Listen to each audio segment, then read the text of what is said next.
ইয়াংস্টারদের ক্ষেত্রে intermittent fasting করা উচিত? ইন্টারমিডিয়েট ফাস্টিং না, একটা 12 ঘন্টা ধরো তুমি ডিপেন্ড করছে, এটাও বলবো ডিপেন্ড করছে। 16 ঘন্টার ফাস্টিং করছি। 16 ঘন্টা, আমি 16 ঘন্টাটা ইন্টারমিডিয়েট ফাস্টিং হবে তোমার সকাল 8টায় ব্রেকফাস্ট করো, সন্ধ্যে 6টায় তুমি ডিনার করো। আর যদি তোমার খুব যদি টাইম ডিলে থাকে তুমি আরেকটু বাড়াতে পারো, তার মানে এই না যে 16 ঘন্টা করতে হবে। ইন্টারমিডিয়েট ফাস্টিং কি বলতো, তোমার চটজলদি ওয়েট লসের জন্য ভালো, ঠিক আছে, তোমার চটজলদি ওয়েট লস হলো, কিন্তু আবার অনেকের এরকম অনেক পেশেন্টও দেখেছে যে ইন্টারমিডিয়েট ফাস্টিং করলে ক্যান্সার ভালো হয়ে গেছে, ঠিক আছে। হ্যাঁ, এরকম পেশেন্ট কিছু এক্সাম্পল হয়, এগুলো রেয়ার কেস।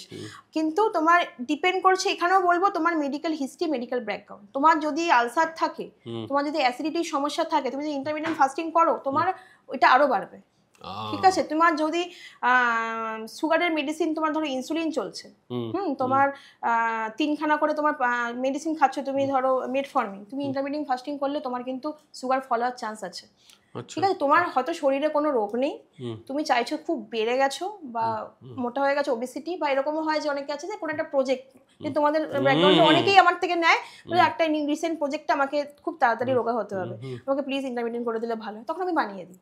কিন্তু আমি নিজে থেকে খুব একটা পেশেন্টদের আগে থেকে যদি দেখি তার সেরকম তাড়াহুড়ো নেই, অ্যাপ্রোচ করি না। হ্যাঁ, তার আগে কিন্তু অবশ্যই মেডিকেল ব্যাকগ্রাউন্ড চেক করতে হবে।